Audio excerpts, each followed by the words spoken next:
ન જાણી એક મરદની વાત પ્રથમ બતાવે પીઠ પછી ખોડે લઈ માથું કાપશે અજવારીને વાગતી માજમ રાત સપ્ત કોટની મૂર્તિ આખર નારી રાત અરે સોન મેં તારી માથે વિશ્વાસ કર્યો મારું માથું હું અડારે મૂકીને આવ્યો અને તે મને દગો દીધો હવે વધારે જો વિલંબ કરીશ ને તો મારા ભાઈબંધનું માથું કપાઈ જશે તો ચાલ કોણ હવે તું આગે લઈ જા હા દેવરાજ અરે ઉલટા નારી તારું મુખ જોતા અપશુકન થાય છે આજ મારું માથું દેવા ઉડાવજો આગે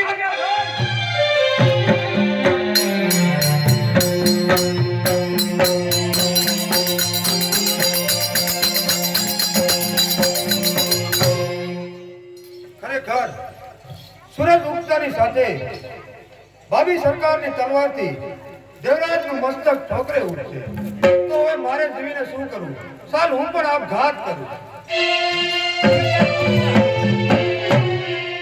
આત્મહત્યા કરવી મહાન પાપ છે અરે બેન મીના તને હજી ખબર નથી કે આવતી સવારે ભાભી સરકારની તલવારથી દેવરાજનું મસ્તક ઠોકરે ઉઠશે અરે બેન આ સંસાર મેં સળગાવ્યો હે કેમ બેન તે જ મારો સંસાર હા, તારે અંગની નીચાની હું લેવા આવી તું લેવા આવી અને મેં આપી છે. તો બેન આનો કઈ ઉપાય છે હવે આનો એક ઉપાય છે શું ભાભી સરકારી જ્યાં દેશે દેશથી નટરિકા આવે છે અને જ્યાં નાચવા જાય નાચી એટલે ઈ ઇનામ આપે હા. ત્યારે માગી લ્યો એટલે આપણે માગવાનું છે એટલે દેવરાનું મસ્તક માગી લેવાનું મીના ચાલો હવે મોડું નથી કરવું જલ્દી ચાલો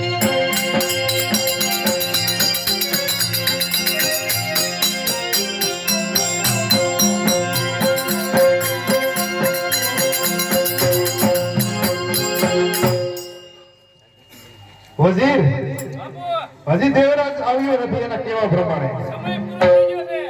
તો આનું મસ્તક ઉતારી લ્યો હવે હા. ન્યા દામીનનો દીકરો છે. અથે આઈ બાઈ આઈ હરખો રે. માથું નીચે રાખ. ઉભો રહીએ. સિંહના પંજામાં પીછે તો ને અહીંયા હમણાં મળી રહે. ઉભો. હબીડા વજી મારા ભાઈબંધને છોડી દો હું આવી ગયો છું નામદાર તો શું તે વાત સત્ય છે હા મહારાજ વજીરે જે કીધું ને એ વાત સત્ય છે હું મારું માથું દેવા આવ્યો છું ઉતારી ગયો તમે તમારે તો વજીર વાત છે ને જો આનું મસ્તક ઉતારી લ્યો ઉતાર છે જ ને. રાખ હરખો.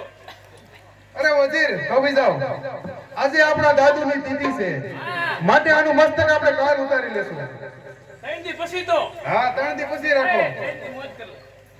અમારા દાદુની તિથિ છે. એટલે અમારે અપશુકન અમારે નથી કરવું. માટે 3 દી મોજ. તો અત્યારે સારામાં સારી નૃત્યકાને બોલાવો